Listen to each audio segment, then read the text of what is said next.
নমস্কার, আমি অনু আবার আপনার সাথে শেয়ার করছি একটা দারুণ রেসিপি। আজকে সর্ষে পুঁটি মাছের ঝাল রেসিপিটি শেয়ার করব আপনাদের সাথে। আপনারা যদি এই রেসিপিটি এর আগে বাড়িতে বানিয়ে খেয়ে দেখেন তাহলে আমাকে কমেন্ট করে জানাবেন কেমন স্বাদ। আর যদি না বানিয়ে খেয়ে দেখেন তাহলে এই রেসিপিটা আপনাদের জন্য। একবার হলে এই রেসিপিটি বাড়িতে অবশ্যই বানিয়ে খেয়ে দেখবেন। আর যদি বাড়িতে বানান আমাকে কমেন্ট করে জানাতে ভুলবেন না আমার রেসিপি দেখে। চলুন এবার আপনার সাথে শেয়ার করি পুঁটি মাছের সর্ষে রেসিপি। তার জন্য এখানে আমি ফ্রেশ পুঁটি মাছ নিয়েছি। আমার বাড়ির একজন পুকুর ছিঁচে মাছ বিক্রি করেছিল, সেখান থেকে আমি নিয়েছি পুঁটি মাছগুলো, একবারে ফ্রেশ পুঁটি মাছ। এবার আমি ওর ওপরে দিয়ে দেবো নুন, হলুদ, লঙ্কা গুঁড়ি আর অল্প পরিমাণে সর্ষের তেল দিয়ে মাছটাকে ভালো করে মেখে নেব। এভাবে হাত দিয়ে ভালো করে মাছটাকে মাখিয়ে দিলে মাছের মধ্যে নুন আর এই লঙ্কা, হলুদ, সর্ষের তেলটা ভালো করে মাছের মধ্যে ঢুকে যাবে। এভাবে হাত দিয়ে কিছুক্ষণ আমি মেখে নেব। দেখুন আমার মাছটা ভালো করে মাখা হয়ে গেছে, একবারে ফ্রেশ পুঁটি মাছ দেখেই বোঝা যাচ্ছে। এবার আমি প্রথমে কড়া বসিয়ে দিয়েছি গ্যাসের উপরে। কড়াটা ভালো করে গরম হয়ে যাবার পর দিয়ে দেবো সর্ষের তেল। এই রান্নাটা সম্পূর্ণ সর্ষের তেলের ওপরে হবে, সাদা তেল একবারে ইউজ করবেন না। সাদা তেলে রান্না করলে পুঁটি মাছের তরকারিটা স্বাদ লাগবে না, যেহেতু সর্ষে পুঁটি মাছের ঝাল তার জন্য। এবার আমি একে একে পুঁটি মাছগুলোকে দিয়ে দেবো তেলের উপরে। দিয়ে ভালো করে আমি গ্যাসের ফ্লেমটাকে মিডিয়াম করে ভালো করে মাছটাকে আমি ভেজে নেব। মাছগুলো খুব সুন্দর গোটা গোটা হবে, ভাজা একটাও ভেঙে যাবে না।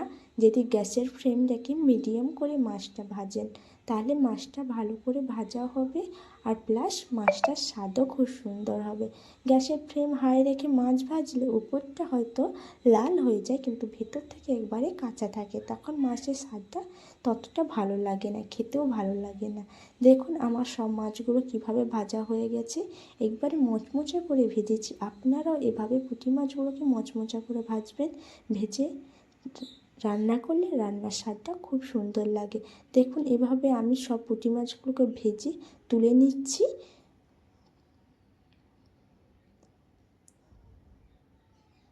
সব মাছগুলো হয়ে গেছে। এবার আমি ওই কড়ার মধ্যে কিছুটা সর্ষের তেল দিয়ে দেব, দিয়ে তেলটাকে গরম করে নেব। তার উপরে দিয়ে দেবো 5 ফোড়ন, কালো সর্ষে ফোড়ন দিয়ে কেটে রাখা আলু দিয়ে ভালো করে আমি আলুগুলোকে ভেজে নেব। তার উপর দিয়ে দিয়ে দেবো নুন হলুদ দিয়ে আলুগুলোকে ভালো করে লাল লাল করে ভেজে নেব, যাতে আলুটা কষতেই পুরো 90% আলুটা সেদ্ধ হয়ে যায়। এভাবে আমি আলুটাকে ভেজে নেব। গ্যাসের ফ্লেমটাকে মিডিয়াম করেই আলুটা ভাজবো, যাতে আলুটা তেলের উপরে ভালোভাবে সেদ্ধ হয়ে যায়। ওপাশে যতক্ষণ আলুটা ভাজা হচ্ছে এপাশে আমি একটা মশলা রেডি করে নেব। তার জন্য প্রথমে একটা বাটি নিয়েছি, গোটা জিরে, সাদা সর্ষে, কালো সর্ষে, 2টো কাঁচা লঙ্কা, অল্প জল দিয়ে ভালো করে পেস্ট করে নেব। আপনারা চাইলে মিক্সিতেও নিতে পারেন, আমি মিক্সিতে না শিলে বেটে নেব। ভালো করে শিলে বাটা মশলা সত্যি খুব স্বাদ হয় তরকারিতে। আগে আমাদের ঠাকুমা, বাড়ির মাটা সবসময় বলতো যে যতই গুঁড়ো মশলা আপনারা ইউজ করো না, কিন্তু বাটা মশলার কাছে কিছু নেই, এটা সবসময় শুনে এসেছি। তাই জন্য আজকে আমি শিলে বেটে মশলা রান্না করলাম। দেখুন আলুটা ভালোভাবে সেদ্ধ হয়ে গেছে। এবার আমি ওই বাটা মশলাটা দিয়ে ভালো করে কষিয়ে নেব। অল্প পরিমাণে হলুদ গুঁড়ো দিয়ে দেবো, দিয়ে ভালো করে মশলাটাকে কষাতে থাকবো যতক্ষণ না মশলার গা থেকে তেল ছেড়ে ছেড়ে আসছে। মশলাটা ভালো করে কষালে হলেই আপনারা বুঝতে পারবেন মশলার গা থেকে তেল ছেড়ে ছেড়ে আসবে। দেখুন মশলাটা ভালো করে কষানো হয়ে গেছে, মশলার গা থেকে তেল ছেড়ে ছেড়ে আসছে, তখনই আমি অল্প পরিমাণে জল দিয়ে দেবো, দিয়ে ভালো করে গ্রেভিটাকে ফোটাবো।